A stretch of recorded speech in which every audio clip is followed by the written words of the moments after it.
This video is sponsored by Babbel. So in my panic to find any subject for making content on YouTube, I did what I usually do. I boot up a random streaming service and find something that tickles my particular fancy.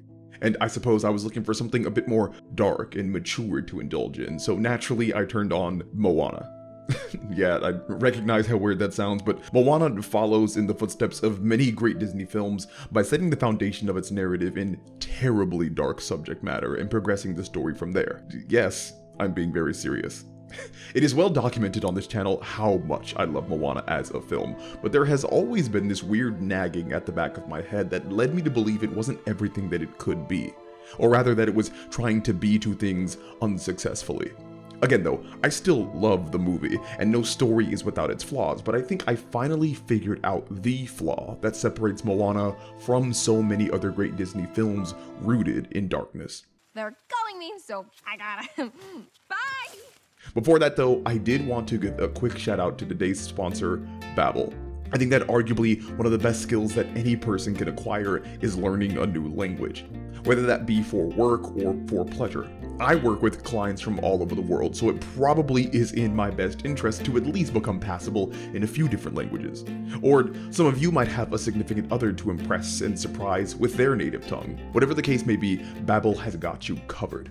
Babbel teaches real-world practical conversations through short 10-minute interactive lessons. Their learning plan is set up using award-winning technology that is scientifically proven to get you speaking in as little as 3 weeks. There are multiple ways to learn, like lessons, in podcasts, or games, and if you are iffy about the process, it does come with a 20-day money-back guarantee. I myself have a love for Italian, and Babbel is definitely helping me get back into the groove. Potrei mangiare cibo italiano tutto il giorno. And because I like to hook you guys up, if you use my link in the description, you will get 60% off your purchase, so go ahead and try Babbel today. Anyway, getting back to Moana. I feel that to properly explain my feelings on it, we have to compare and contrast it to some other Disney films. Let's go way into the past and take a look at The Hunchback of Notre Dame. Now, I understand this movie is legendarily famous for being possibly the darkest Disney film ever, and most people attribute that to it being an adaptation of the very mature Victor Hugo novel of the same name. But if you can believe it, the Disney version somehow starts out even darker. In the novel, Quasimodo was abandoned by his mother and adopted by Claude Frollo, eventually becoming the bell ringer for the cathedral. Now, don't get me wrong, a child being abandoned on the street and then being taken in by a psychopath isn't great, but again, the Disney version is far and away more mature. In the film, Quasimodo's parents very much care for him and are trying to escape the city. However, they are discovered by guards and Quasimodo's mother is forced to flee on foot.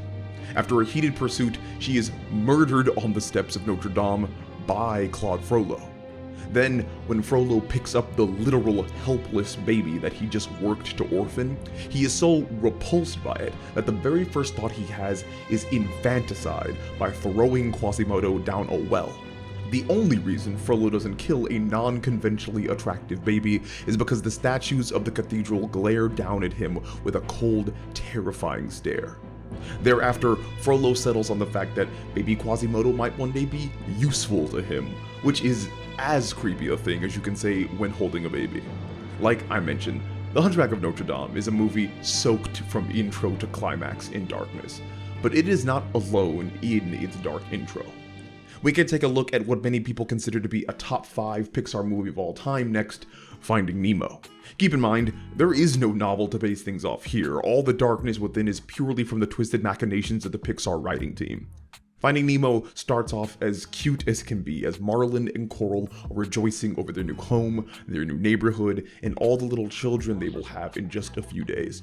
Marlin is a bit blasé about the idea of fatherhood, but Coral is very much invested, even picking out the name Nemo for their firstborn. Everything is sickeningly sweet, which of course only leads to the waiting terror. In a single moment, coming painfully after a torturous pause of silence, Marlin is helpless as his wife and unborn children are all murdered by a vicious barracuda. When he comes back to consciousness and checks his home, there's nothing to even mourn. The only thing left is a single cracked egg, whom Marlin lovingly names Nemo in remembrance of his wife. Now, for those who might not fully appreciate the circumstances of this scene because these are fish, what the movie depicts is synonymous with a home invasion where a crazed lunatic knocks out the husband and then kills and eats the family. No wonder Marlin is so screwed up for the rest of the film. But this isn't even the most famous dark opener for Disney Pixar. That belongs to Up. I feel like I barely even have to go over this one because the silent montage is just so ubiquitous. We watch Carl Fredricksen and Ellie from the time they're children. We watch them grow and laugh and cry and mourn and develop a bond that only two people can over the span of a lifetime. Their existences are intertwined with each other, and even though not a word is said, we watchers gain a full understanding of the scope and breadth of their love. And that makes it all the more painful when Carl is left alone. Ellie's death creates a new hurdle in his life where he has to live without his other half. And we see the degradation of his happiness and adventurous side until Carl has completely collapsed into a bitter old man, more or less just waiting and wanting to die in solitude. Up's beginning is so powerful not only because it conveyed its entire emotional message without any dialogue, the message itself wasn't based in horrific sudden tragedy or over-the-top violence. It was a depiction of the very real and believable circumstance of a couple battling through the everyday trials and tribulations of their lives, ultimately being separated by death and the difficulties of coping with such a change late in life. It could happen to you, or me, or someone you know, or has happened in that case. And that foundation of genuine human struggle set the bedrock for the marvelous story that Up would go on to tell. So, what we've done so far now is detailed 3 classic Disney films with monstrously harsh beginnings, and because of that, we can now break down why Moana, surprisingly, belongs in their same category. The movie starts out framing Maui as this dastardly thief who is stealing away the source of all life and goodness, heralding in not only a giant malicious lava monster, but a necrotic darkness that will inevitably destroy the entire world. And yeah, that's the first 5 minutes. In the next 5 minutes, we get a song that, in all honesty, is criminally catchy and arguably the best number in the film, sorry Shafrillas, but one that also, if you actually listen to it, gives super Pleasantville vibes. It's all about how Moana wants to leave, but the people of the island, including her father, emphatically state that Motunui is a paradise and no one ever leaves. And it's not like just the chief's family doesn't leave. It's like a hive mind where every citizen in gleeful unison just accepts that leaving their one spit of land is taboo.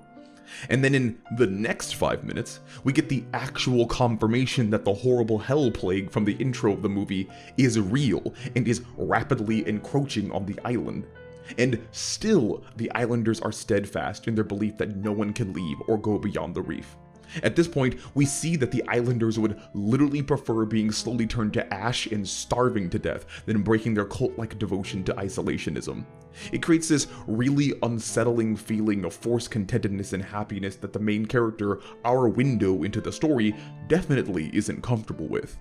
All she wants to do is see the world and experience new things, and not starve to death. But yet her father, the chief, forbids those desires without even a hint of compromise in the face of extremely dire circumstances. And then in the next 5 minutes, we learn that the reason for this isolationism isn't because of fear of a mystic doom or some kind of grand island conspiracy.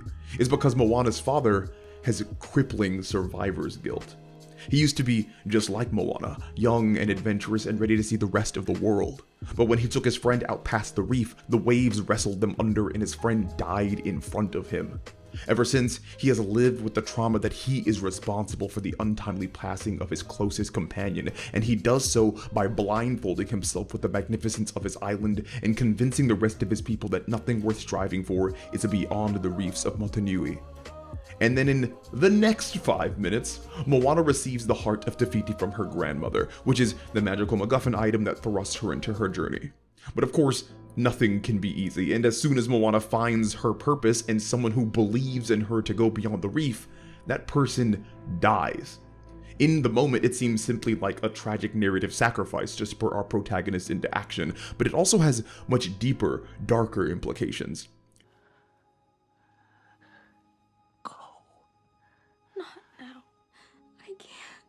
Moana's grandmother tells her that the heart of Te Fiti is the source of life on Earth, and without it, the world is slowly dying. But then you have to think, isn't it a crazy coincidence that as soon as Grandma Tala gave the heart away, she dies? Well, no, because the actual subtext here is that Grandma Tala knew that the magic of the heart was keeping her alive, and by giving it away, she was sentencing herself to death so that Moana could go on her journey. You all but see it in her face when she lets the jewel go. The movie never addresses this, by the way. It never brings it up. But in context, it completely changes Grandma's character. She goes from this eccentric Yoda figure who scares children and dances with waves to a woman who has irrefutable evidence of the existence of gods, and by extension, the impending doom of the world. She herself is too old to transport the heart back to Te Fiti, so she seeks to educate and inspire the new generation of islanders in hopes that they might defy the rule of her stunted and traumatized son to sail beyond the reefs of Motunui to stop the apocalypse that only she knows to be true. And all the while understanding that if she were to find that person, it would require her to give up the very item keeping her alive. Her mission demanded the sacrifice of her own life in order to save the world, and Grandma Tala walked towards that end with a smile. She could have easily been like the chief and stuck her head in the sand, living immortal on a picturesque island paradise, choosing her own comfort over the well-being of the world, but she didn't. She willingly accepted what seemed to be a painful death because she knew it was the right thing to do and the best way to help her granddaughter. The first 20 minutes of Moana are packed with death, trauma, self-sacrifice, the robbing of culture and extermination of history, and a cult-like stubbornness in the face of impending cataclysmic doom. It's centered around the flaws and fracturing of the ruling family and how one man's unaddressed emotional wounds caused his own mother and daughter to completely shun his ideals and risk their lives for the chance of a better tomorrow. In context, the opening of Moana is one of the most dramatic, character-focused introductions in Disney history, but the rest of the movie is completely different. Moana's journey with Maui is way more in line with a typical lighthearted adventure complete with wacky hijinks and goofy adversaries to overcome. The remaining hour is a complete tonal shift from the darkness that started off the film, and the only thing that slightly harkens back to it is the revelation that Maui is a depressed braggart seeking the love of humanity that he did not receive as a child. But even that is really only one scene, as the movie is much more focused on Moana's journey of delivering the heart and the changes she must make to do so. And again, please don't get me wrong, I love this film, but it's clear as day that the darker, deeply personal implications of the introduction are set aside for a more lighthearted adventure that is ultimately enjoyable, but in my estimation, nowhere near as compelling. But why is that? What is Moana lacking that the other addressed Disney movies have? Well, actually, I think it comes down to something pretty simple. Of the narratives discussed, Moana is the only one where the mature content at the beginning has no real relation to the struggle and transformation endured by the main character. What Hunchback, Finding Nemo, and Up all have in common is that the tragedy at the introduction is used as a catalyst for the characters finding their identity. Quasimodo was raised by the bigoted Claude Frollo, who brought him up to believe he was lesser and best served the world by hiding away in the bell tower. Quasimodo believes that his physical abnormalities define who he is, because that is what Frollo has taught him, and Frollo is the only father that Quasimodo has ever known. Very well. Eh? Abomination. Good. Yet Frollo is reviled by Quasimodo, both on a physical and spiritual level, so Quasimodo takes on that self-hatred. Yet, thanks to the love and care that Quasimodo finds through other characters, he learns that he deserves better because his identity is not that of an abomination, but of a human being just like anybody else. The death of Quasimodo's parents directly relates to his identity being malformed and then needing to be reconstructed. In the case of Finding Nemo, Marlin became overprotective of Nemo directly because of the death of Coral. This leads to Nemo feeling that he never has room to grow or even form his own identity, resulting in his eventual overreaction that ends in his separation. The movie is not only called Finding Nemo because he is lost, the film is literally about Nemo finding himself once given the freedom to. In fact, both Nemo and Marlin come into their identity by the end of the movie when they work together to save Dory. The dark tragedy in the intro defined their initial struggle and set the stage for the personal conflicts they would overcome. And finally, the beginning of Up shows us the Carl Fredricksen that once was, happy, outgoing with Ellie. We see the joy he had for life and the spirit of adventure that she instilled in him. He had spent decades as that person, yet her death saw him become completely different, transformed into a man who sequestered himself away in his home. Through his journey with Russell and moving his house, he eventually finds a note that Ellie left for him, encouraging him to find a new adventure. Carl realizes that he wasn't being true to the man that Ellie had fallen in love with, the man she helped to make, and so resolves to be that person for the rest of the film's runtime. Ellie's death was used to directly show Carl's coping, or lack thereof, and highlight how difficult it is to be yourself when you are so used to someone else making up your better half. But in the end, only you can live your life, only you can decide your identity, and you owe it to yourself to be self-sufficient. All three movies deal with the struggles of identity, and Moana is no different. For the majority of the movie, Moana is searching for the thing that makes her, her. Her father wants to box in her identity to be the good daughter that becomes the chief. Then Moana thinks that her calling is to sail off beyond the reef. Then she thinks her purpose is to guide Maui to Te Fiti. At the climax of the movie though, she finally realizes that she is what makes her her. She is the key to her own happiness and success. She doesn't need an island or Maui or some great oceanic journey to define who she is.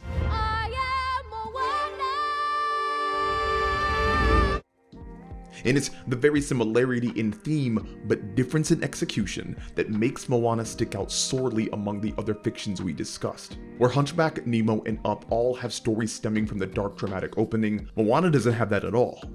Her father's tragic backstory and ironclad rule about no one leaving the island really is superfluous to the conflict, because the story goes out of its way to establish that the islanders gave up voyaging generations ago.